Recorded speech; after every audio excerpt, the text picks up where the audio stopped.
সকাল হচ্ছে দিনের শুরু। সকালটা যদি সুন্দর হয়, সারা দিনটাই সুন্দর হয়ে যায়। আর এরকম খিচুড়ি দিয়ে যদি সকালটা শুরু হয়, তাহলে এটুকু আজ করাই যায়, দিনটা আমার ভালোই যাবে। খাওয়া দাওয়া কমপ্লিট করে চলে আসছি কিচেনে। আজকে যেহেতু মনটা ভালো আছে, দেখি আজকে অনেক কিছু রান্না করার একটা প্ল্যান আছে। এই তো ফ্রিজ থেকে মাছ মাংস সব কিছু বের করে নিয়েছি। এখানে আলুটাও কেটে নিয়েছি। এটা হচ্ছে পুঁটি মাছ, উজ্জ্বলবাবুর প্রিয় মাছ।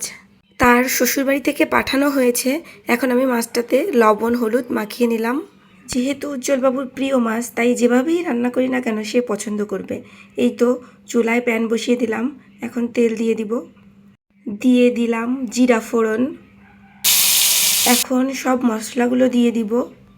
এখন মশলাটাকে খুব সুন্দর করে কষিয়ে নিব।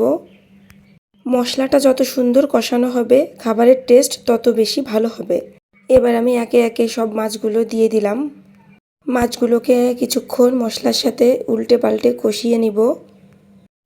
এই তো কষানো হয়ে গেছে। এখন আমি ঝোলের জন্য জল দিয়ে দিলাম। 10 মিনিট পর চলে এলাম। চারদিকে তেল ছিটছে, মানে আমার রান্নাটা প্রায় হয়ে গেছে। দিব একটু গরম মশলার পেস্ট। রেডি রান্না। এখন চুলাটা বন্ধ করে নিব। এই তো আমার রান্নার ফাইনাল লুক। কতটা লোভনীয় হয়েছে রান্নাটা, কালারটা কিন্তু খুব সুন্দর আসছে। আমি সব রান্নাগুলো করে নিয়েছি। এখানে করেছি চিকেন কষা, আর করেছি বরবটি ভাজি, আবার একটু লাউ পাতার ভর্তাও করেছি। তো আজকের রান্নাবান্না কমপ্লিট। এখন আমি ইচ্ছে বুড়িকে স্নান করিয়ে দিব। দুষ্টুটা সারাদিনে যে কত দুষ্টুমি তার করতে হয়। স্নান করিয়ে খাইয়ে দাইয়ে দিয়েছি। এখন সে একটু তার লিওকে নিয়ে খেলছে। খেলতে থাকুক, একটু পরে তাকে ঘুম পাড়িয়ে দিব। বিকালবেলা তাকে একটা আপেল কেটে দিয়েছি। ভালো করে বলো, কি খাচ্ছ? এখন সে টিভি দেখবে। আমাকে বলছে, মা টিভি চালিয়ে দাও, টিভিতে সে বানর দেখবে। তো দেখতে থাকুন। বলো গুগল। বলো গুগল। হাতি বলো।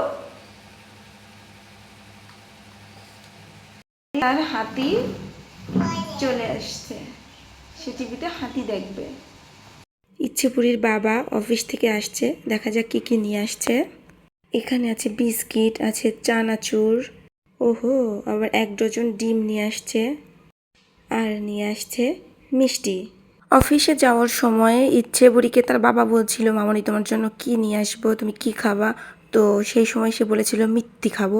এই জন্য তার বাবা তার জন্য মিষ্টি নিয়ে আসছে। কেমন যে একটা ওয়েদার পড়েছে, বাচ্চারা শুধু অসুস্থ হচ্ছে। ইচ্ছেপুরীর শরীরটাও খুব একটা ভালো যাচ্ছিল না। তো আমরা এই তো ওজনটা মেপে নিচ্ছি, ওয়েটটা ঠিক আছে কিনা। ও হ্যাঁ, আরেকটা কথা, কেউ কি নোটিস করেছেন ইচ্ছেপুরীকে সারাদিনে কয়টা জামা চেঞ্জ করিয়েছি? কে কে খেয়াল করেছেন অবশ্যই কমেন্ট করবেন কিন্তু। আর কার কার বাড়িতে এরকম দুষ্টু বাচ্চা আছে সেটাও জানাবেন। আজকের মতো এই পর্যন্ত, টাটা।